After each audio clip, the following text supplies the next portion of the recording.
ସୁଭଦ୍ରା ଯୋଜନାରେ ଯେଉଁ ହିତାଧିକାରୀମାନେ ବଞ୍ଚିତ ଅଛନ୍ତି ସେହି ମହିଳାମାନଙ୍କୁ ସୁଭଦ୍ରା ଟଙ୍କା ଦିଆଯିବ।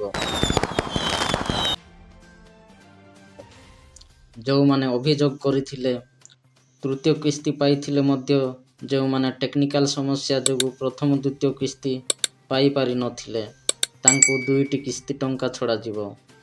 ଆଉ ଯେଉଁମାନେ ନୂଆ ପଞ୍ଜୀକରଣ କରିଛନ୍ତି ସେହି ମହିଳାମାନଙ୍କୁ ପ୍ରଥମ କିସ୍ତି ଟଙ୍କା ମିଳିବ। 22ରେ ମହିଳାଙ୍କୁ ମିଳିବ 10,000। ଏବେ ଏକ ବଡ଼ ଖବର ସାମ୍ନାକୁ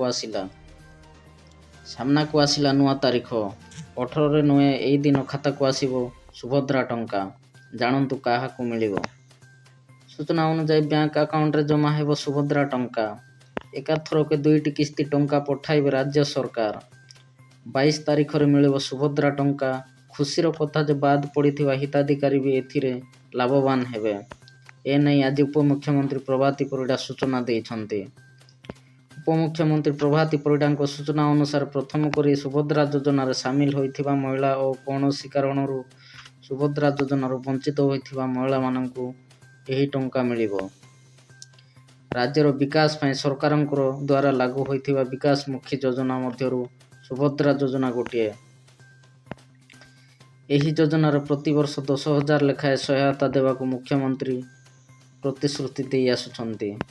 ବର୍ତ୍ତମାନ ସୁଦ୍ଧା 3ଟି କିସ୍ତି ପ୍ରଦାନ କରିଛନ୍ତି ରାଜ୍ୟ ସରକାର। କିନ୍ତୁ କୌଣସି ନା କୌଣସି କାରଣ ପାଇଁ ପ୍ରତି କିସ୍ତିରେ କିଛି ମହିଳା ବଞ୍ଚିତ ହୋଇଛନ୍ତି। ସେହି ମହିଳାମାନଙ୍କୁ ଆସନ୍ତା ସପ୍ତାହରେ ସୁଭଦ୍ରା ଟଙ୍କା ପ୍ରଦାନ କରାଯିବା ନେଇ ରାଜ୍ୟ ସରକାରଙ୍କର ସୂଚନା। ଏହି କ୍ରମରେ ଚଳିତ ଥର ମୋଟ 4,47,681 ଜଣଙ୍କୁ ମିଳିବ ସୁଭଦ୍ରା ଅର୍ଥ।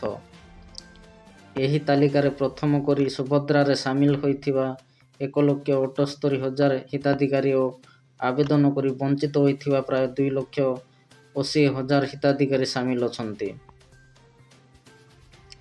ନୂଆ ପଞ୍ଜୀକରଣ କରିଥିବା 1,78,398 ଜଣଙ୍କୁ ସାମିଲ କରାଯାଇଥିବାରୁ ସେମାନେ ପାଇବେ ପ୍ରଥମ କିସ୍ତି ଅର୍ଥ। ତୃତୀୟ କିସ୍ତି ପାଇଥିଲେ ବି ଟେକ୍ନିକାଲ ସମସ୍ୟା ପାଇଁ ପ୍ରଥମ ଓ ଦ୍ୱିତୀୟ କିସ୍ତିରୁ ବାଦ୍ ପଡ଼ିଥିବା 2,55,265 ଜଣଙ୍କୁ ସାମିଲ କରାଯାଇଛି। ସେମାନଙ୍କୁ ଏକା ସାଙ୍ଗରେ 2ଟି କିସ୍ତି ମିଳିବ। ସେହିପରି ଅଭିଯୋଗ ଶୁଣାଣିରେ 24,018 ଜଣ ହିତାଧିକାରୀଙ୍କୁ ସୁଭଦ୍ରାରେ ସାମିଲ କରାଯାଇଛି। ମୋଟ 250 କୋଟି ଟଙ୍କାର ସହାୟତା ରାଶି ଖାତାକୁ ଯିବ। ଗତ ଅକ୍ଟୋବର ମାସରେ ପୁଣି ଥରେ ଖୋଲିଥିଲା ସୁଭଦ୍ରା ପୋର୍ଟାଲ। ଏଥର ସରକାର କିଛି ନିୟମ ମଧ୍ୟ ପରିବର୍ତ୍ତନ କରିଛନ୍ତି। ଏଥର ସୁଭଦ୍ରା ଯୋଜନାରେ ସେମାନେ ହିଁ ସାମିଲ ହୋଇପାରିବେ ଯେଉଁମାନଙ୍କୁ ମାର୍ଚ୍ଚ 31 ସୁଦ୍ଧା 21 ବର୍ଷ ହୋଇଥିବ। ଆଉ ସେମାନେ ସୁଭଦ୍ରା ଟଙ୍କା ପାଇବାର ସମସ୍ତ କ୍ରାଇଟେରିଆ ପାଳନ କରୁଥିବା ନିତାନ୍ତ ଆବଶ୍ୟକ। ବଡ଼ କଥା ହେଲା ଯେଉଁମାନେ ପୂର୍ବରୁ ଆବେଦନ କରିପାରିନଥିଲେ କିମ୍ବା କୌଣସି କାରଣରୁ ବାଦ୍ ପଡ଼ିଥିଲେ ସେମାନେ ଏଥର ଆବେଦନ କରିପାରିବେ ବୋଲି ଉପମୁଖ୍ୟମନ୍ତ୍ରୀ ପ୍ରଭାତୀ ପରିଡ଼ା କହିଥିଲେ। ଏପଟେ ପୂର୍ବରୁ 18,000 ଟଙ୍କା ବୃଦ୍ଧି ପାଉଥିଲେ ସୁଭଦ୍ରା ପାଇଁ ଅଯୋଗ୍ୟ ହେବେ ବୋଲି ଘୋଷଣା କରିଥିଲେ ସରକାର। କୌଣସି ଛାତ୍ରୀଙ୍କୁ କେନ୍ଦ୍ର କିମ୍ବା ରାଜ୍ୟ ସରକାରଙ୍କ ଠାରୁ 18,000 କିମ୍ବା ଏହାଠାରୁ ଅଧିକ ଟଙ୍କା ଆର୍ଥିକ ସହାୟତା ମିଳୁଥିଲେ ବା ଏପରି ସରକାରୀ ସହାୟତା ପାଉଥିଲେ ତେବେ ସୁଭଦ୍ରା ଟଙ୍କାରୁ ବାଦ୍ ପଡ଼ିବେ।